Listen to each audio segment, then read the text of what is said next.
Hi Cancer, welcome to your love reading. This is for mid-October to mid-November. This is not your general reading. If you missed your October general reading, it will be in your playlist.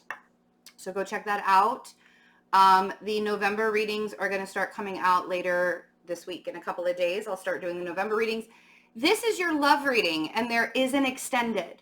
So the way that we're going to do this is we will look into your energy, get an overall advice card or energy card from Spirit, see kind of how you're doing. Then we will clarify with tarot. If you would like to get the extended, where we look deeper into your energy, get any more extra advice, and we look into the other person's energy to see how you guys are relating to each other and any advice that you may need there. You can check the description box one of two ways, either on Patreon, where you can get all of the extendeds, the meditations, and exclusive twin flame readings. And also you can go on my website. All of that information is below.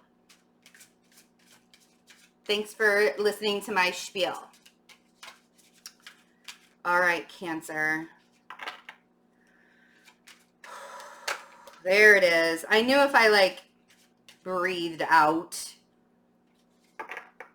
something would come out. Because it feels like there's a lot of tension. I have a lot of tension in my shoulders right now. So it feels like there's a lot of tension happening. And the card that came out is Heal. This is the Star card in the traditional tarot. But if you look at it, he was bound by chains. And now he's like free. He's allowed himself to be free from whatever was holding him back or whatever those chains meant for him. And the chains can be a relationship. The chains can be an idea of thinking, like a certain way of thinking. The chains can mean a lot of different things for different people. So it has to be, it can be like an actual person. It can be an environment. It can be a situation, or it can just be a thought process. But whatever is holding you hostage, whatever you feel like is holding you hostage, you're breaking free from. Whether you felt like you were being held hostage or not. And just the pure self-love that you have, Ace of Cups. That in it, that is... that self-love is huge for you. That the love that you have for yourself will last forever.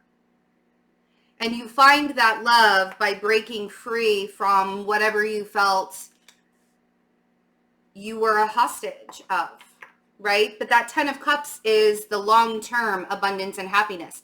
And how do I achieve this, you say? Self-love.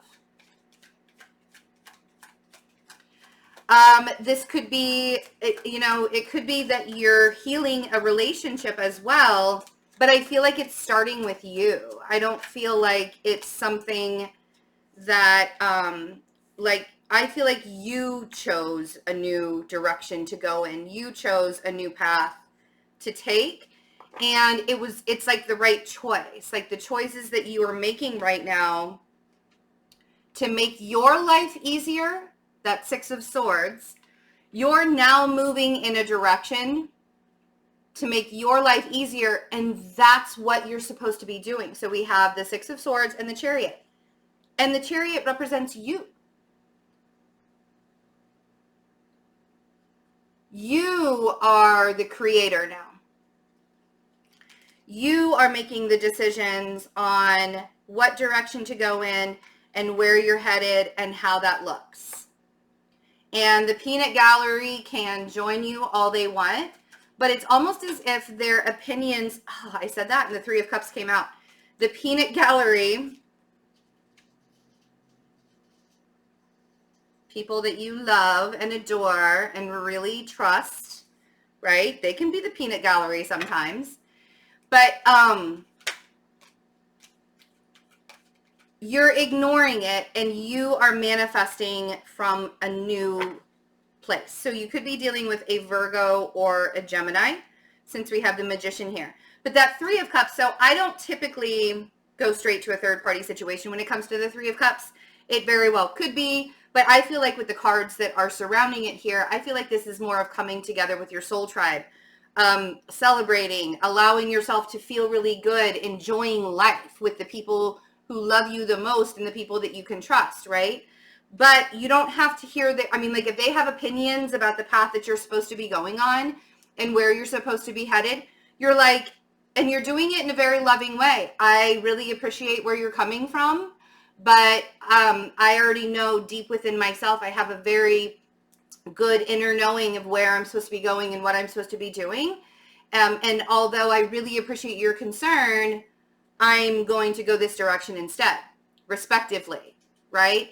It's like you're no longer listening to what everybody else wants you to do in your life. That's where you're healing, and that's how a new relationship or a healed relationship can show up.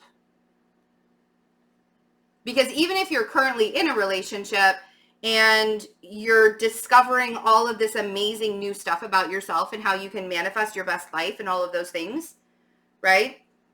You want to be able to heal that relationship. Like you don't want to, just because you're doing really well, you don't want to just like trash your people. Now, if they can't respect your boundaries and respect the journey that you're on, that's a different story. There are some people that are going to be removed from your life. But if you're in a really strong relationship now, you're not letting that get in the way anymore. And in fact, you're like, hey, come with me. Come on my journey with me. Join me. It's going to be really fun. You see? And you've created this. You've manifested this and allowed yourself to see better days. And this is a beautiful reading. I'm so excited for the extended. And so we're just going to get to it. We're just going to go straight to the extended. If you want to see the rest of this and then see how the other person is dealing with your newfound amazingness and self-love, check the description box. All of the information is there. I love you guys. We'll see you soon. Bye.